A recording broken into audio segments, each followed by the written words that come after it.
13 जुलाई से 28 नवंबर तक शनिदेव वक्री रहेंगे। मिथुन राशि पर इसका क्या इफेक्ट रहेगा? मिथुन राशि के अष्टम भाव के मालिक शनिदेव हैं और इस समय मिथुन राशि के भाग्य को भी शनिदेव कंट्रोल करके बैठे हैं। अष्टम भाव जो है जीवन में अचानक से होने वाली घटनाएं, परेशानियां, स्ट्रगल को दर्शाता है। यानी कि इस भाव में जो भी ग्रह बैठा होता है वो काफी कष्टदायक होता है।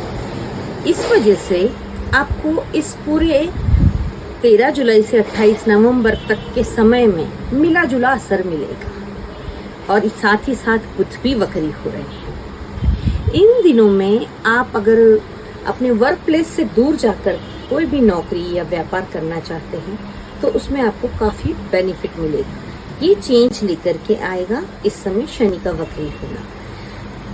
जन्म स्थान से दूर जाकर अगर आप कोई काम करना चाहते हैं तो उसे बिना डरे बिना हिचके कर लेना चाहिए। साथ ही साथ इस समय आपको ये लगेगा कि चीजें मेरे हाथ से छूट रही है। आपका मन उदास रहेगा, थोड़ी एंजाइटी रहेगी। आपको ऐसा लगेगा कि जो चीज हो रही थी अच्छी खासी वो सडनली रुक गई, अटक गई या फिर आपके हाथ से छूट गई, आपका कंट्रोल नहीं है, तो आपको बड़ा लाचारी सा, बड़ा हताश सा फील होगा। लेकिन ऐसे समय में आपको एंजाइटी और उदासी जब आए तो आपको महादेव का स्मरण करना है और पूरे सावन भर, मैं तो ये कहूंगी कि 28 नवंबर तक आप शिवालय जाएं और उन्हें जल और कच्चे दूध में काले तिल चढ़ा करके महादेव का अभिषेक करें। ये उपाय आपके लिए बहुत फायदा करेगा। ओवरऑल बाकी सब चीजों के हिसाब से ठीक है, लेकिन बस थोड़ा सा अचानक होने वाली घटनाओं की तरफ आपको ध्यान देना है और अगर कुछ आपके मन लायक नहीं हो रहा है तो वो आपकी भलाई के लिए ही हो रहा है। अगर जो महाराज शनिदेव आपके लिए करेंगे वो अच्छा ही करेंगे।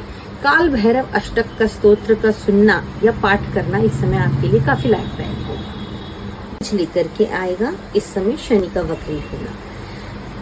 जन्म स्थान से दूर जाकर अगर आप कोई काम करना चाहते हैं तो उसे बिना डरे बिना हिचके कर लेना चाहिए। साथ ही साथ इस समय आपको ये लगेगा कि चीजें मेरे हाथ से छूट रही है। आपका मन उदास रहेगा, थोड़ी एंजाइटी रहेगी।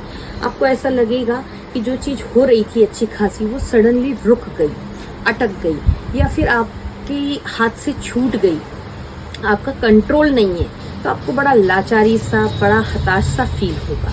लेकिन ऐसे समय में आपको एंजाइटी और उदासी जब आए तो आपको महादेव का स्मरण करना है और पूरे सावन भर, मैं तो ये कहूंगी कि 28 नवंबर तक आप शिवालय जाएं और उन्हें जल और कच्चे दूध में काले तिल चढ़ा करके महादेव का अभिषेक करें। ये उपाय आपके लिए बहुत फायदा करेगा।